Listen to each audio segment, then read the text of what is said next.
பிரியமானவர்களே, இயேசுவின் நாமத்தில் உங்களை நான் வாழ்த்துகிறேன். கிறிஸ்மஸ் நாட்கள் நெருங்கி கொண்டிருக்கிறது.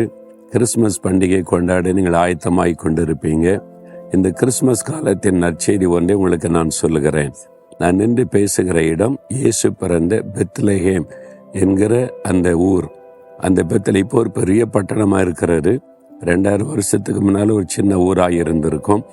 அந்த ஊரில் நின்று கொண்டு தான் உங்களோடு பேசுகிறேன். அந்த ஊரில் வயல்வெளியில் மேய்ப்பர்கள் ஆடுகளை காத்து கொண்டிருந்த சமயம் தேவதூதன் தோன்றி இயேசுவின் பிறப்பை முதலாவது அறிவித்தான் என்பதெல்லாம் உங்களுக்கு தெரியும்ல.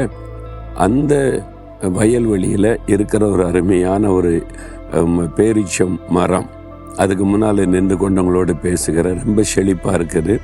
இந்த பகுதி நல்ல ஒரு செழிப்பான ஆசீர்வாதமான பகுதியாக இருக்கிறதை பார்க்க முடியும். என்னால் இது அப்பத்தின் வீடு.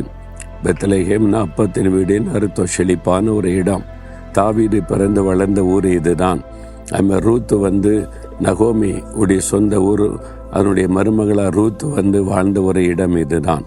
அப்போ இந்த இடத்துலேருந்து உங்களோடு பேசுறது எனக்கு ரொம்ப சந்தோஷம். எனக்கு என்ன செய்தி ஆண்டவர் வச்சிருக்கிறார் அப்படின்னு நினைக்கிறீங்களா? உங்களுக்கு ஒரு அதிசயம் தேவையாக இருக்குது. இன்னைக்கு ஒரு காரியத்தில் அதிசயம் நடந்ததாங்க உண்டு அப்படின்ற நிலைமையில் இருக்கீங்களே. குடும்பத்தில், பிஸ்னஸில், வேலையில், ஊழியத்தில், பிள்ளைகள் காரியத்தில் ஒன்று சரி ஏதாவது ஒரு அதிசயம் நடந்தால் தான் உண்டு, ஆண்டவர் அதிசயம் செய்தாதான் அப்படின்னு நினைக்கிறீங்களா? உங்களுக்கு தான் அந்த செய்தி.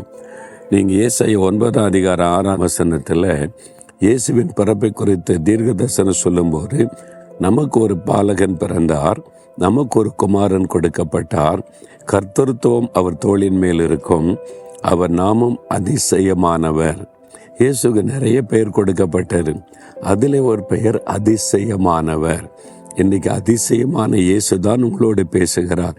என் மகனே, என் மகளே, நான் அதிசயங்களை செய்கிறவர், என் பேரே அதிசயமானவர், உனக்கு என்ன அதிசயம் வேணும் அப்படின்னு ஆண்டவர் கேட்கிறார். ஒரு அதிசயம் நடந்தாதாங்க உண்டு அப்படின்னு சொல்றீங்கல்ல, அந்த அதிசயத்தை இயேசு உங்களுக்கு செய்வார். அவர் இந்த உலகத்தில் உலாவின நாட்களில் எத்தனை அதிசயம் செய்கிறார். தண்ணீரை திராட்சரசமாய் மாற்றுகிறார், மரித்தோரை உயிரோடு எழுப்புகிறார், குருடர்களுக்கு பார்வை கொடுக்கிறார், சப்பானிகளை நடக்க வைக்கிறார். எத்தனை அதிசயம் பாருங்க. 5 மீனை பங்கிட்டு ஆயிரக்கணக்கான பேர் சாப்பிட வைக்கிறார், பெருக பண்ணுகிற அற்புதம், அதிசயம். அவருடைய ஒவ்வொரு காரியமும் அதிசயம்தான். உங்களுக்கு செய்ய மாட்டாரா? உங்களுக்கு என்ன அதிசயம் வேணும்? எதில் அதிசயம் நடக்கணும் நீங்க சொல்லுங்க. அந்த அதிசயத்தை இன்றைக்கு இயேசு உங்களுக்கு செய்வார். இன்றைக்கு செய்வார், இப்போ செய்வார். உங்கள் வாழ்க்கையில் சுகம் வேணுமா? விடுதலை வேணுமா?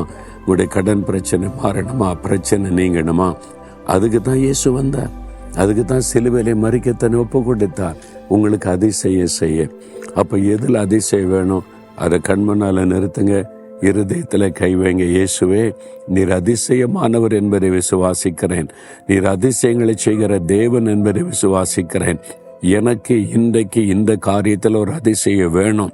இயேசுவின் நாமத்தில் இந்த அதிசயத்தை எனக்கு செய்யுங்க. நான் விசுவாசிக்கிறேன், பெற்றுக்கொள்கிறேன். இயேசுவின் நாமத்தில் ஆமேன், ஆமேன்.